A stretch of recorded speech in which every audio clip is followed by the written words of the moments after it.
Hi అండి, అందరూ బాగుండాలి, అందులో నేను ఉండాలి. ఈరోజైతే ఒక శారీ వచ్చిందండి నాకు స్టిచ్చింగ్కి. ఇది టిష్యూ పట్టు అంటారు కదా, టిష్యూ శారీ అనమాట. దీని మీద అయితే పెయింటింగ్తో ఫ్లవర్స్ వచ్చాయి. ఇది డ్రెస్ లెక్క కన్వర్ట్ చేయాలి. ఇది డ్రెస్ అవుట్ఫిట్. డ్రెస్ అయితే నేను చాలా బాగా అంటే బాగా స్టిచ్ చేశా. కాకపోతే వీడియో అంత క్లారిటీగా లేదు, దానివల్ల ఆ స్టిచ్చింగ్కి ఉన్న అందమే పోయింది. ఇది వచ్చేసి బెల్ట్ అండి, నేను హిప్ బెల్ట్ లెక్క ఇచ్చాను నేను.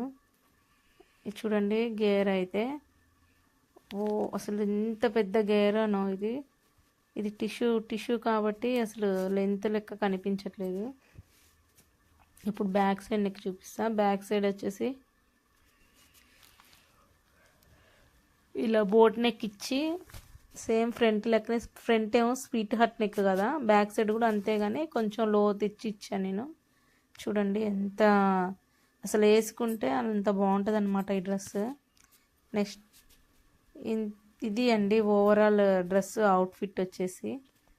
ఈ డ్రెస్ ఎలా ఉందో కామెంట్ చేయండి. నెక్స్ట్ అయితే ఈ డ్రెస్, ఇది క్లాత్కి అయితే అమ్మ బాబో ఎంత బాగుందండి. ఇది మొత్తం స్టోన్ వర్క్ వచ్చింది, అంటే ఏదో జెర్రీ వర్క్ కాదు, స్టోన్ వర్క్, కుందన్ వర్క్ అంటారు.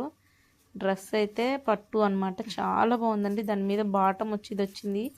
దుప్పట్ట అయితే ఇంకా నెక్స్ట్ లెవెల్ అంతే. వాళ్ళు తీసుకెళ్ళిపోయారు, నేను వీడియో తీసుకుందామంటే.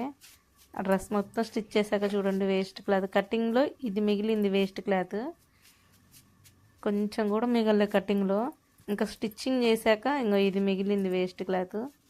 అసలు చూడండి కనిపించట్లే కదా స్టిచ్చింగ్లో కూడా. నెక్స్ట్ వచ్చేసి ఈ డ్రెస్సే అండి. ఈ డ్రెస్ నేను కూడా ఇప్పుడు వీడియో అప్లోడ్ చేసేటప్పుడే చూస్తున్నా. ఇదైతే శారీ ఇచ్చి స్టిచ్ చేయమన్నారు, వాళ్ళు ఇచ్చిన మెజర్మెంట్సే కానీ నాకు నచ్చలేదండి. హ్యాండ్స్ చాలా బాగున్నాయి, డ్రెస్ కొంచెం లూజ్ ఉంది. ఖచ్చితంగా కస్టమర్ కాడికి వెళ్ళి ఈ డ్రెస్ నేను తీసుకొని మళ్ళీ కరెక్షన్ చేసి ఇచ్చేస్తాను నేను. కస్టమర్ పర్లేదని చెప్పారు, కానీ నాకు ఏదైనా నేను స్టిచ్ చేసింది అయితే 100కి 100% బెటర్ అయితేనే నేను సాటిస్ఫాక్షన్ అవుతా అండి. నాకు అదొక రకమైన పిచ్ అనమాట. అది కరెక్ట్గా ఉంటేనే అమ్మయ్య బాగుంది, నేను ఇలా కుట్టా అని నాకు ఒక ఆలోచన అనమాట. ఇంతే అండి, బాయ్ బాయ్.